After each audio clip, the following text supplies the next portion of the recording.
Assalamualaikum warahmatullahi wabarakatuh. Perkenalkan, saya Dia Ulhak dengan NIM C1C021110 kelas R12 Prodi Akuntansi.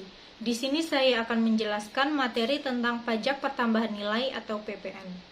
Apa itu PPN? PPN merupakan pajak yang dikenakan atas penyerahan barang kena pajak atau BKP di dalam daerah pabean yang dilakukan oleh pengusaha dan pemanfaatan barang kena pajak tidak berwujud dari luar daerah pabean. Nah, dalam perhitungannya, PPN terbagi menjadi dua jenis, yaitu yang pertama, PPN masukan. Menurut Undang-Undang Nomor 42 Tahun 2009, pajak masukan adalah pajak pertambahan nilai yang seharusnya sudah dibayar oleh pengusaha kena pajak karena perolehan barang kena pajak atau perolehan jasa kena pajak dari luar daerah pabean. Jenis yang kedua yaitu PPN keluaran. Menurut Gustian dan Lubis pada tahun 2011, pajak keluaran adalah pajak pertambahan nilai terhutang yang wajib dipungut oleh pengusaha kena pajak yang melakukan penyerahan barang kena pajak. Tarif PPN menurut Undang-Undang Tahun 2021 Pasal 7 Ayat 1. Tarif pajak pertambahan nilai yaitu yang pertama sebesar 11% yang mulai berlaku pada tanggal 1 April tahun 2022. Yang kedua sebesar 12% yang mulai berlaku paling lambat pada tanggal 1 Januari tahun 2025. Pengkreditan PPN.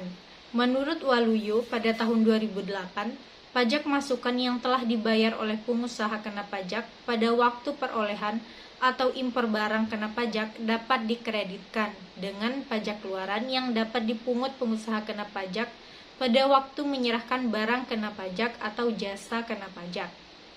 Menurut Undang-Undang Republik Indonesia Nomor 42 Tahun 2009, apabila dalam suatu masa pajak keluarannya lebih besar daripada pajak masukan, maka selisihnya merupakan pajak pertambahan nilai yang harus dibayar atau disetor oleh pengusaha kena pajak. Sedangkan apabila dalam suatu masa pajak masukannya yang dapat dikreditkan lebih besar daripada pajak keluaran, maka selisihnya merupakan kelebihan pajak yang dikompensasikan ke masa pajak berikutnya. Nah, berikut contoh soal. PT Mikita Cookies telah dikukuhkan sebagai PKP dan berikut ini informasi berkaitan dengan pajak masukan yang telah dibayar dan pajak keluaran yang dipungut. Pada bulan Januari, pajak yang telah dibayar saat perolehan BKP sebesar 6 juta, sedangkan pajak keluaran yang telah dipungut sebesar 3 juta. Dan pada bulan Februari, pajak yang telah dibayar saat perolehan BKP sebesar 6 juta, pajak keluaran yang telah dipungut sebesar 7 juta. Berikut penyelesaiannya. Pada bulan Januari, pajak keluaran tadi sebesar 3 juta, sedangkan pajak masukannya sebesar 6 juta. Sehingga selisihnya 3 juta yang disebut PPN lebih bayar, karena merupakan pajak masukan lebih besar daripada pajak keluaran.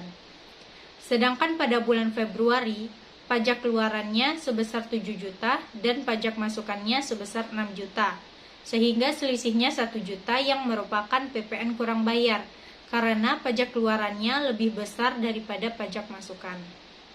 Nah, kompensasi PPN yang lebih bayar pada bulan Januari tadi sebesar 3 juta, dikurang dengan PPN kurang bayar pada bulan Februari sebesar 1 juta. Sehingga jumlahnya sebesar 2 juta yang disebut dengan PPN lebih bayar. Nah, itulah yang dapat saya sampaikan. Kurang lebih saya minta maaf. Assalamualaikum warahmatullahi wabarakatuh.